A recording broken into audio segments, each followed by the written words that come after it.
Assalamualaikum warahmatullahi wabarakatuh. Salam sejahtera, salam sehat untuk kita semua. Apa kabar teman-teman? Baik-baik saja ya, itu harapan saya. Salam buat seluruh keluarga teman-teman, dimanapun teman-teman berada. Kembali saya menginformasikan ke teman-teman bicara soal U17. Ya, U17 ini memang masih istirahat sekarang anak-anak seperti dalam konten video saya sebelumnya. Diistirahatkan 2 bulan, pada bulan Juli mereka dikumpulkan kembali untuk melakukan pelatnas TC di sana untuk menyambut Piala Dunia U17 di Qatar pada tanggal 3 sampai 27 November yang akan datang. Nah, kemarin saya sempat bertemu dengan manajer tim Pak Ahmed Zaki, ya, berbicara secara santai kita. Kebetulan kita diundang untuk satu podcast ya di Robola di Spotify untuk bicara soal timnas U17 ke depan, dan kemarin bagaimana kesan-kesan beliau melihat perjuangan anak-anak Evandra, Florasta dan kawan-kawan setelah menang 3 kali di fase grup C dan kemudian lolos ke babak perempat final, ditekuk kalah dari Korea Utara ketika itu, dan sekarang ada evaluasi yang sudah dilakukan oleh tim kepelatihan yang dipimpin oleh Nova Arianto dan juga dengan manajer tim Pak Saki. Pak Saki itu memuji ya kerja keras anak-anak, tentunya terlepas dari kalah lawan Korea Utara, tapi ambisi dan harapan kita untuk masuk ke Piala Dunia U17 sudah terwujud.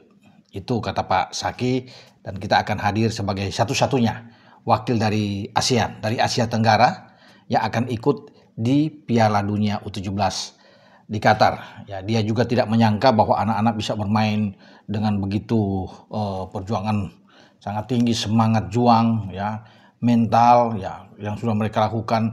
3 pertandingan tidak kalah di grup itu luar biasa kata Pak Saki. Dia tidak menyangka, apalagi bisa menang melawan Korsel di pertandingan pertama sebelum melawan tim Yaman ya, tim kuat juga, dan juga dengan Afghanistan. Nah, itu dia mengapresiasi perjuangan dari tim asuhan Nova Arianto ini. Nah, kedepannya tentunya ada PR besar di depan, perbaikan-perbaikan yang harus dilakukan, dan itu diakui oleh Pak Zaki. Ini kita tidak mudah kata beliau ya. Ini bukan Piala Asia, ini Piala Dunia. Yang datang ke sana ke Qatar itu tim-tim kuat, apalagi dari Eropa ada 11 tim yang lolos dari Eropa, dan kemudian apalagi dengan Brasil, Argentina yang mewakili dari Amerika Selatan sana. Wah, itu luar biasa, ada 7 tim dari sana, kemudian ada dari Karibia, dari Afrika. Ini ya di samping dari zona Asia sendiri dan Oseania. Tentunya dengan level yang tinggi, tidak main-main, semua dipersiapkan dengan matang. Nah, soal nantinya saya tanya coba apakah ada penambahan pemain-pemain lain terutama dari diaspora yang akan datang. Dia bilang itu sedang dipertimbangkan, dipikirkan dengan matang. Setelah habis liburan ini pelatih akan memikirkan itu apakah untuk masuk menambah. Memang itu perlu untuk kalau bisa melihat di beberapa lini ya, di belakang, tengah, dan ke depan. Tapi biarlah saat ini anak-anak menikmati dulu masa liburan mereka, karena mereka tuh sampai ke Arab sana, berlebaran bahkan di sana ya. Dari itu lama ke Uni Emirat Arab dulu baru sampai ke Jeddah ya. Jadi mereka itu kalau bisa dikatakan kata Pak Zaki itu homesick, memang kan masih muda mereka. Jadi mereka merindukan bagaimana bisa pulang kampung, bisa ketemu dengan ibu, bapak, adik, kakak, semua ya, keluarga besar, dan itu yang dirindukan oleh anak-anak. Jadi setelah itu baru tim akan rapat, evaluasi, dan memikirkan pemain-pemain ke depan. Memang ada pemain-pemain yang harus ditambah, bukan saja diaspora. Ya, Pak Saki juga bilang bahwa kita akan datangi kan ke berbagai kota, melihat ya siapa tahu ada yang terlewatkan, luput dari pantauan tentang pemain-pemain yang bisa masuk di tim U17 nanti yang dipersiapkan ke Piala Dunia di Qatar. Jadi ini persaingan ke depan tuh masih ramai. Jadi bukan yang ada di Arab Saudi kemarin ikut Piala Asia U17 itu semua akan dibawa, tidak. Dia bilang bisa aja ada beberapa juga keluar dan ada beberapa pemain yang masuk, apalagi kalau ada diaspora yang bagus yang dinilai ini pas ya. Ya seperti Matthew Baker ya, yang kita tahu bersama pemain belakang kita yang bermain di Melbourne itu kan dianggap bagus. Nah, kalau ada kapasitas seperti dia, ya mungkin ada 3-4 orang, ya bahkan mungkin lebih. Nah, itu dibilang mengapa tidak? Semua akan dipikirkan ya demi kebaikan untuk tim nasional kita untuk 17. juga perlu dilihat perkembangan mereka ke depan. Karena nanti ada beberapa pemain juga yang sudah masuk ya di usia yang nantinya setelah Piala Dunia di Qatar itu pasti proyeksi ke depan lah U20. Mereka sudah tidak lagi bermain di U17. Kalau Matthew Baker masih akan bisa bermain di U17 kan.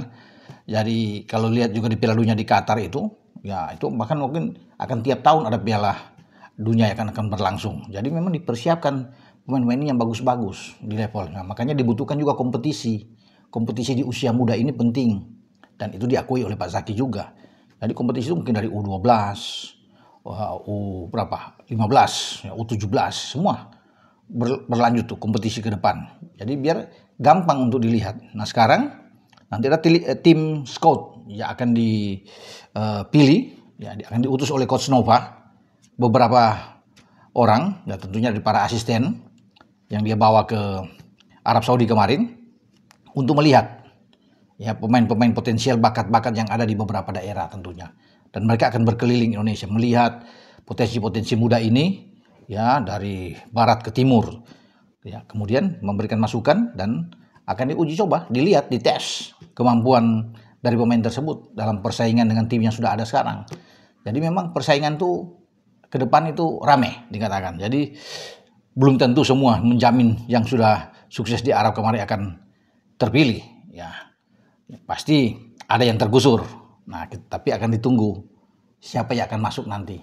Nah, itu biarlah kita akan lihat perkembangan seiring dengan waktu yang berjalan untuk menentukan pemain-pemain baru yang akan masuk di skuad Nova. Nah, kita sudah tahu bersama teman-teman, sudah pembagian pot, ya undian itu sudah ada dilakukan untuk Piala Dunia di Qatar. Kita masuk di pot 3 kalau nggak salah ya. Yang ada di pot 3 itu dengan negara-negara Costa Rica, ada Panama, Tajikistan, Korea Utara, Pantai Gading, Tunisia, Kaledonia Baru. Kemudian ada Haiti, Austria, ya, ada Kanada dan Afrika Selatan. Itu yang ada di pot 3 bersama dengan Indonesia.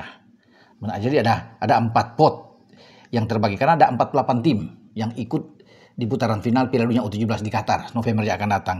Kemudian itu di pot 4 ya, kalau kita dari 3 sekarang ke 4 tuan rumah ya mungkin ada Arab Saudi kalau nggak salah di sana. Tapi ya tunggu dulu, sini mereka satu posisi ada Bolivia.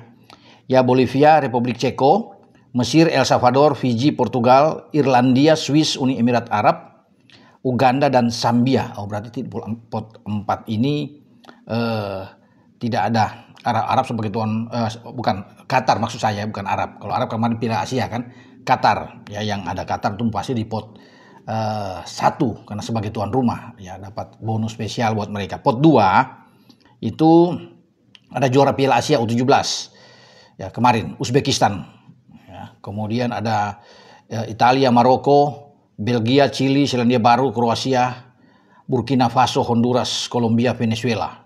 Ya, itu yang akan ada di grup pot 2 ya yang pot 1 ini.